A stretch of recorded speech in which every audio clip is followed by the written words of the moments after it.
Amigos, estamos aquí otra vez reunidos para escuchar una charla de nuestro amigo y profesor de Enrique Fleischmann sobre el Talmud. Estamos en el espacio del Fripul Talmud en una fecha muy especial porque mañana mismo es Pesaj, es la fiesta de la liberación, la Pascua judía.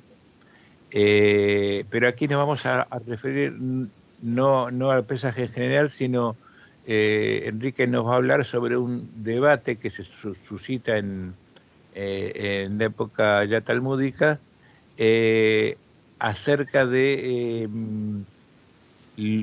el Seder de Pesaj. En el Seder de Pesaj, en la primera cena de Pesaj hay una serie de rituales que se hacen cada año, entre las cuales figuran comer hierbas amargas y comer matzá. La discusión de las que nos va a hablar Enrique, la discusión talmúdica de las que nos va a hablar, es, aunque les parezca como título bastante pueril, tiene su honda significación, es una discusión entre rabinos de por qué se puede comer según el ritual, se debe comer la hierba amarga con la matzá al final de esa ceremonia, y otros que estaban en contra de comer matzá con hierbas amargas. Hierba amarga se llama maror en hebreo. Digamos, es algo que ahora Enrique les va a explicar. Les repito, va mucho más allá de un tema material, por supuesto, de un tema gastronómico. Así que Enrique, bienvenido y muchas gracias por este tema que es muy interesante. Te escuchamos.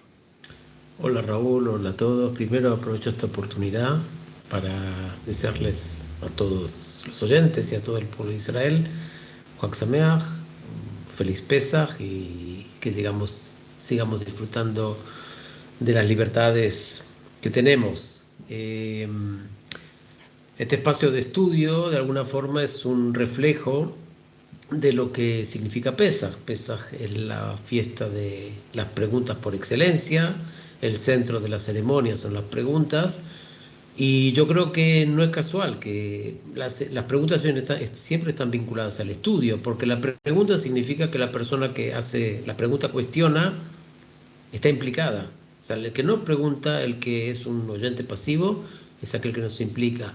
Y aquel que pregunta es aquel que se implica, y aquel que se implica cumple, digamos, con una de las máximas más importantes que de la fiesta de Pesaj, que sería es que cada uno se vea a sí mismo como si hubiera mismo salido de Egipto. O sea, la implicación va a través de las preguntas y así nos acercamos a lo que sería vernos a nosotros mismos como la otra generación que salió de Egipto. Es un poco hacia lo grande, un poco para darle marco a esto. Y como Raúl dijo, hoy vamos a hablar de un tema que comienza de tecnicismos legales, teológicos, y que al final tienen también una especie, digamos, de implicación más a lo grande. Y por lo tanto, claro, vamos a comenzar con pequeños detalles que poco a poco se irán ampliando hasta que veamos digamos, el panorama en su totalidad. Un poco sobre lo que vamos a hablar es, digamos, de tres componentes que hay dentro de lo que es el Seder de Pesaj. Seder significa orden, para decirlo en palabras de hoy, sería como una especie, digamos, de protocolo, que es el Seder, no deja de ser un protocolo de ceremonia que se tiene que cumplir, y el Seder siempre comienza con, digamos, con el cántico del protocolo, ¿no? Kadesh Urhatz, etcétera, etcétera, y dentro de este protocolo hay tres componentes que van uno detrás del otro antes digamos, del momento clave de la cena de Pesaj, que es la comida. O sea, después de la lectura de la Agadá está la comida. Pero antes de comer y después de la lectura hay tres pasos intermedios, que sería, uno se llama matzá, el segundo se llama maror y el tercero se llama korej. Matzá es comer la matzá, después de bendecir, el segundo es comer el maror son las hierbas amargas, se bendice y se come, y el tercero se llama korej. Korej en hebreo sería como una especie de envolver, ¿no? Y kroj es en hebreo moderno, por ejemplo, lo que se hace un libro, que se envuelve un libro.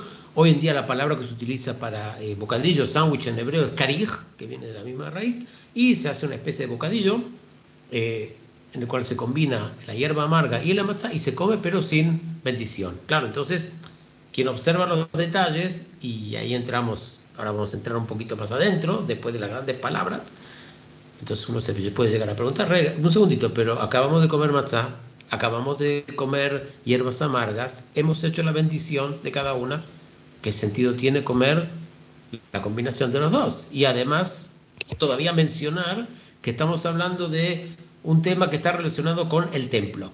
Pues a ver, de ahí surge la pregunta y este va a ser el debate de hoy. Vamos a empezar un tema concreto, como siempre la Gemara empieza de un tema que aparente ser concreto y muy, muy puntual, pero que en el fondo ataca también cuestiones más amplias. Eso es un poco lo que vamos a hablar hoy en día, ¿ok? Bueno, eso es un poco como introducción.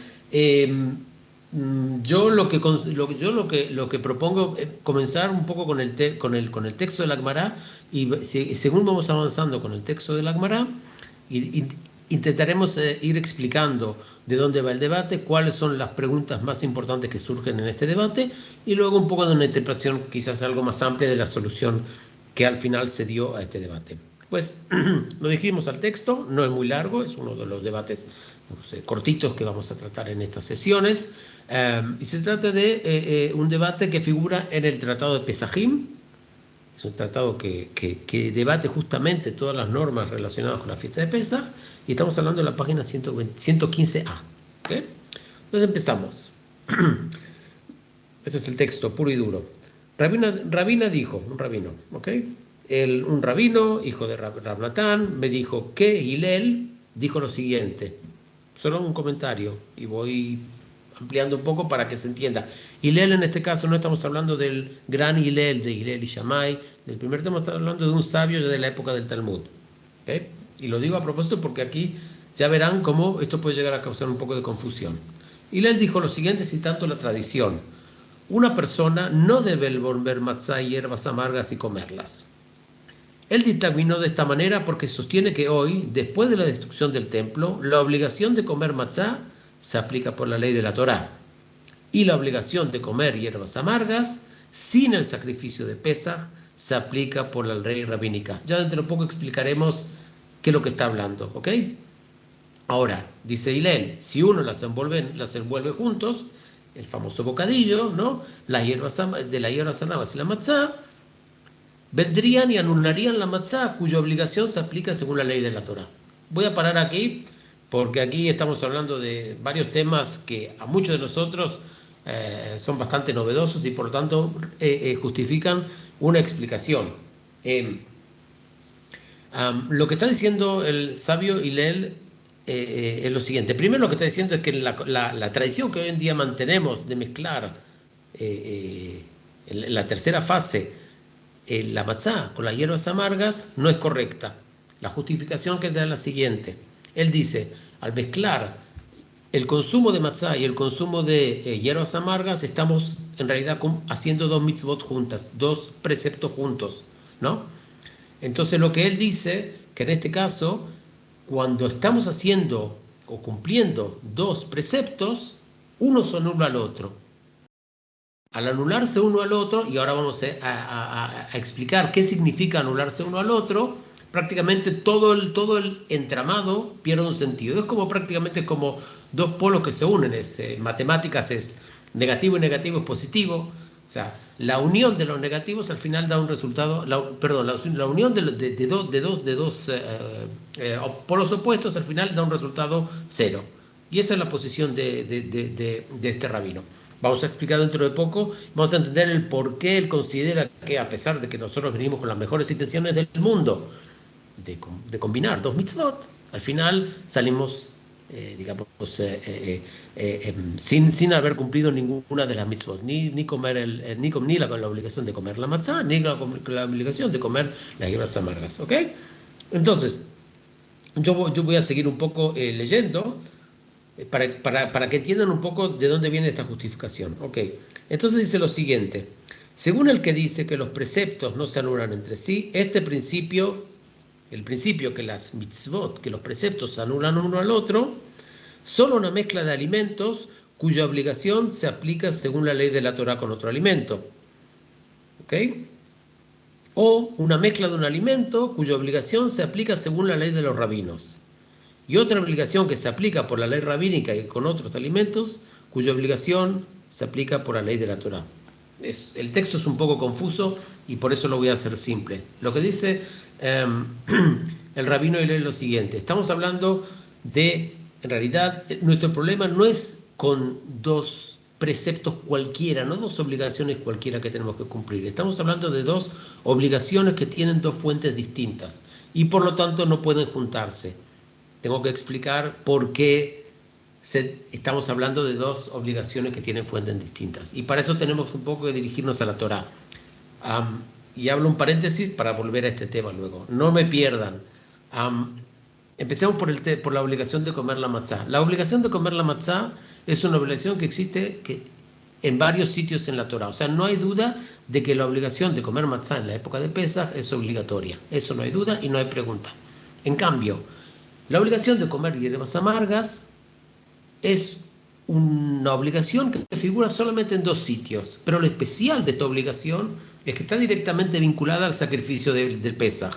En otras palabras, utilizando una metáfora moderna que hemos comentado con Raúl, es como decir, si nosotros obligamos a alguien a comer mayonesa o ketchup, normalmente para nosotros, en nuestra cultura, el consumo de estos productos solamente tiene sentido si acompaña digamos, una hamburguesa o un plato o una ensalada o lo que sea. O sea, imagínense que el maror es como una mayonesa, como un ketchup. Entonces la Torá dice que el maror, las hierbas amargas, tienen valor desde el punto de vista religioso solamente si van acompañando al sacrificio.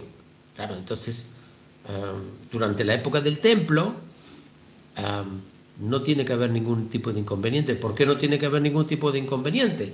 Porque mientras existen sacrificios y se come las hierbas amargas, el sacrificio que acompaña, las hierbas amargas que acompañan al sacrificio tienen valor, tanto como la matzá, no hay ningún problema. El inconveniente surge cuando el templo se destruye en el 80. ¿Qué es lo que sucede? Desaparecen los sacrificios, entonces el maror queda así como colgado en el aire. Las hierbas amargas, siempre me olvido.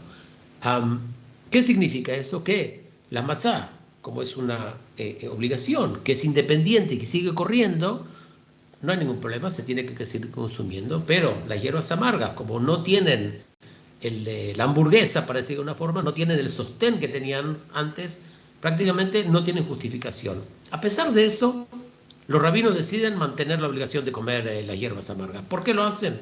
Es una historia aparte.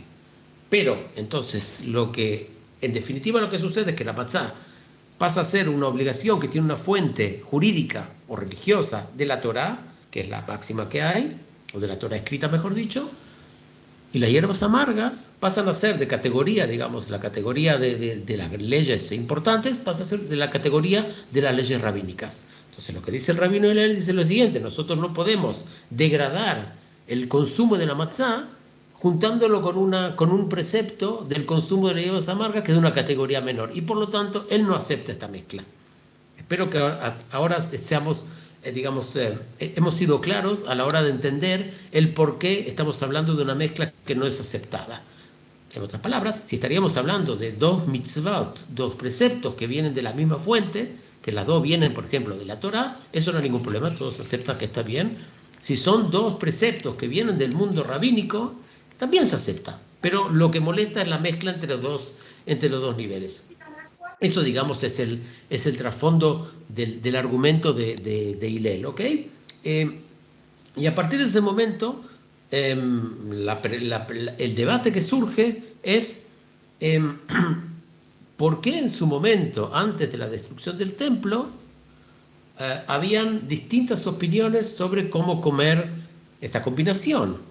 Porque Por un lado estaba Hillel, no Hillel sino el gran Hillel, el gran sabio, que él lo que hacía es juntaba la matzá, juntaba con las hierbas amargas, que en realidad lo hacía de una forma distinta a lo que hacemos hoy en día, porque hoy en día lo que normalmente hacemos es agarramos una matzá, metemos en el medio la hierba amarga, otra matzá como una especie de bocadillo y adentro. En la antigüedad se hacía al revés, se agarraba la hierba amarga y se metía en el medio de la matzá, una forma distinta, para que sepa que la tradición ha cambiado a lo largo de la historia. Pero Hillel mantenía esa línea que se tiene que comer juntas. Y otros rabinos eran de la opinión que se tiene que comer por separado. Entonces, el debate que surge en la época del templo, yo no estoy hablando de nuestra época, el debate que surge es el siguiente. Primero, si estamos todos de acuerdo que estamos hablando de preceptos que están en la misma categoría, entonces, ¿por qué hay un debate? ¿Por qué uno va por una vía y otro va por otra vía? Uno va por la vía de comerlo juntos, que es Hillel, y otros van por la vía de comerlo separado, que son sus amigos o sus compañeros o otros rabinos. Entonces, aquí entramos en la interpretación del texto de la Torá. En la Torá, cuando se habla del sacrificio de Pascua, del Pesaj, se dice que se va a comerán juntos con el sacrificio, la matzá y el maror. Entonces ahí hay una diferencia de interpretación que algunos dicen que es la matzá con el maror, y el maror, perdón, o sea que van juntos, y otros dicen que es con, que van separados. Es una interpretación textual. O sea, unos consideran que el consumo tiene que ser junto y otros consideran que, según la interpretación, el consumo tiene que ser, digamos, separado. A eso se suma otro debate, que el debate es si realmente los preceptos se anulan uno al otro, o sea, si aunque sean de la misma categoría, en realidad pues, se pueden hacer juntos, que es un debate, yo diría, secundario, porque al final todo el mundo está de acuerdo que si se hacen dos preceptos juntos, no se anulan uno al otro y se pueden juntar. Por lo tanto, básicamente se trata de un debate alrededor de la interpretación de un versículo que, a propósito, quien lo busque, está en Éxodo capítulo 12, y a partir de ese momento estamos con dos líneas paralelas. Dentro de los rabinos y dentro de los comentaristas posteriores hay un debate bastante amplio sobre exactamente qué significa esa divergencia de opiniones. Hay algunos que consideran que en realidad Hillel, cuando dijo de que hay que comerlo todo junto, él dijo, es la única forma de hacerlo. Hay algunos que consideran que Hillel era un poquito más, digamos, más receptivo a la hora de aceptar otras interpretaciones. Se decía, yo lo hago de forma mejor, pero los otros que lo comen por separado, me parece bien y no hay ningún problema. O sea, yo lo hago mejor, pero si ellos cumplen, pero yo lo cumplo mejor. Hay otros directamente que dicen que la única forma era la forma de comerlo por separado, y con un argumento interesante. El argumento no era un argumento teológico, sino un argumento, digamos, gastronómico, para decir de una forma. Lo que decían estos rabinos era lo siguiente: es decir, si ustedes meten en la boca un trozo de pan o de matzá con algo picante o con algo fuerte, en el fondo no va a sentir el gusto de la matzá. Es como lo comentamos ahora con Raúl: si nosotros vamos a comer una hamburguesa que tiene gusto a una suela de zapato y le meten 1 kilo de mayonesa y 3 kilos de ketchup, claro, probablemente no vamos a sentirla, vamos a sentir más el gusto del ketchup y de la mayonesa que de la hamburguesa, que en algunos casos es lo que están buscando las redes de comida, ¿no? Pero volviendo a esto, claro, es el argumento que dan los rabinos hace 2000 años, se puede aplicar hoy en día. O sea, lo que ellos decían es que no podemos ocultar, o digamos, no deberíamos, perdón, evitar que el pueblo de Israel pueda disfrutar, entre comillas, quien disfruta más o menos del gusto de la matzá, mezclándolo con un alimento que es muchísimo más fuerte de sabor, y al final desaparece la matzá. Entonces, por lo tanto, eso directamente no se tiene que hacer. Es un argumento que prácticamente anula toda la forma de ver de Hillel. Y por lo tanto, ya vemos que hay un abanico bastante amplio, ¿no? Desde quien opta por el camino de Hillel exclusivo, quien opta por el camino de separarlo por exclusivo, quién de alguna forma acepta, que yo creo que es la opinión mayoritaria, que de alguna forma ambos caminos son aceptados, y por lo tanto no hay claridad al final hasta qué punto estamos hablando de un debate que tiene una decisión clara o es un debate que quedó de alguna forma en el aire. ¿Y cómo llegamos a esa conclusión que es un debate que llega en el aire? Porque si me dirijo después de toda esta explicación al último comentario que existe en la Guemará sobre este tema, después de un rabino dice esto y el otro rabino dice lo otro y piensa esto y te da un argumento, no vamos a entrar en el entramado de los debates talmúdicos porque eso nos obligaría digamos, a profundizar más en distintos temas que yo creo que no tenemos el tiempo para hacerlo, pero lo importante es que al final la conclusión, ¿no?, es la siguiente. La Gemara comenta, y ahora vuelvo al texto, después de todo esto, ahora que la halajá no se declaró de acuerdo con la opinión de Hillel, ni de acuerdo con la opinión de los rabinos, o sea, al final era un empate, ¿no? Uno recita la bendición, no solo, o sea, cuando se come la matzá hay que decir la bendición, o dos bendiciones en realidad.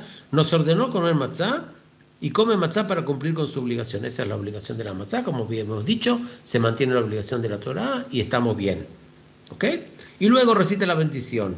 Nos mandó a comer hierbas amargas y come las hierbas amargas. O sea, seguimos con la separación, ¿no? Con la línea aquella de las dos cosas separadas. Y luego come matzá y lechuga juntas, que es el tercero paso que hablamos hasta hoy en día, pero esto sin bendición. O sea, estamos hablando de una solución salomónica, que dicen, aceptamos la línea de aquellos, aceptamos la tradición del otro, pero claro, como ya hemos bendecido, no tiene sentido, además que no podemos bendecir otra vez, porque ya hemos bendecido la matzá y el maror, no lo vamos a bendecir otra vez. Entonces dicen, en memoria del templo, a la manera de Hillel en los días del templo, que comía matzá y hierbas amargas, junto con el cordero de Pesaj. Esto es, digamos, la solución salomónica que los rabinos aplican a la hora de no tener del todo claro, o mejor dicho, que al final es un tema que queda así un poco en el aire, cómo exactamente interpretar dos tradiciones que venían ya del tiempo del templo y que eran aceptadas en tiempo del templo, y aplicarlas a los tiempos modernos y de alguna forma mantener la memoria histórica. Esto es un poco, digamos, la solución a la que llegan los rabinos, ¿no? Puede tener, digamos, interpretaciones más amplias, ¿no? Por ejemplo,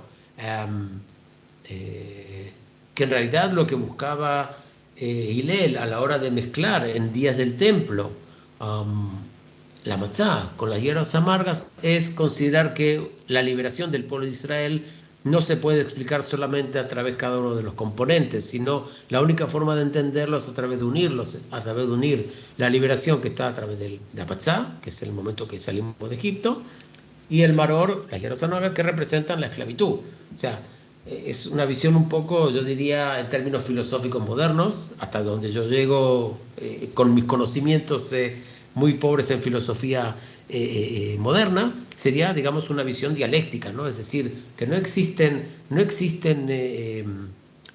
fenómenos independientes, sino uno depende del otro. La liberación depende de la esclavitud, o la esclavitud depende de la liberación. O sea, es una visión, digamos, holística, ¿no? De toda una realidad, y de que sí hay que verlo. Y eso, digamos, sería una interpretación más, digamos, a nivel abstracto, ¿no? De la idea de Hillel que tenía.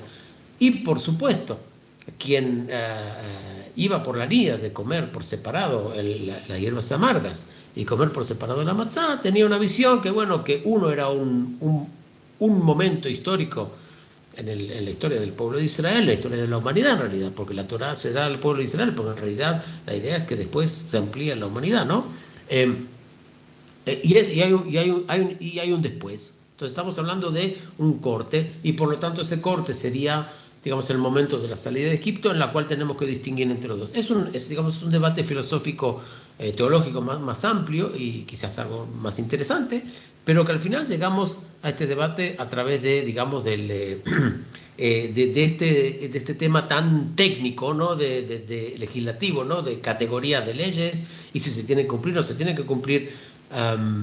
Y bueno, eso es un poco, yo creo que el mensaje, ¿no? de esta solución, ¿no? Que en realidad Pesach se tiene que ver quizás de dos modos, ¿no? De una forma un poco lineal, ¿no? O sea, hay un proceso que va de un lugar al otro, y como una especie, digamos, digamos, de un evento de que tiene un poco de todo, ¿no? Que tiene la esclavitud, tiene la serie de Egipto y tiene la libertad.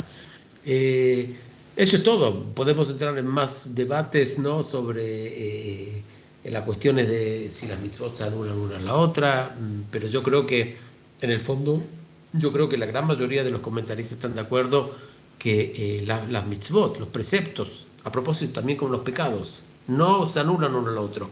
O sea, quien piensa que el día de Yom Kippur se va a comer un bocadillo de jamón y queso y será un solo pecado, está equivocado. En realidad son varios pecados. Está comiendo jamón, está mezclando carne y queso, está haciendo varios pecados. O sea, no es que con un solo hecho, no, es como ir a la justicia y tener que pagar por cada uno de los pecados. Y lo mismo se dice sobre las mitzvot. O sea, si mezclamos, si hacemos las mitzvot juntas, también se consideran como actos separados. Lo que sí es importante es entender que este principio se aplica solamente de precepto con precepto. O sea, si uno cree que puede hacer un precepto y mientras tanto estar pensando o haciendo una acción que en realidad nada tiene que ver con la mitzvah, entonces no lo está cumpliendo. Porque la idea es esa, es decir, en aquel momento concreto, cuando estoy cumpliendo un precepto, ese es el momento que está dedicado puramente al cumplimiento.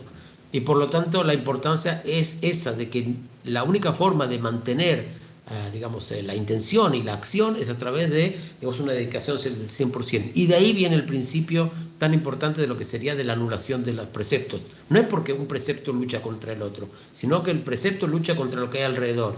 Hoy creo que se llama mindfulness o algo por el estilo, no sé, no soy muy experto en esto, pero digamos son esa forma de pensar que tenemos que estar concentrados en el momento, en el presente.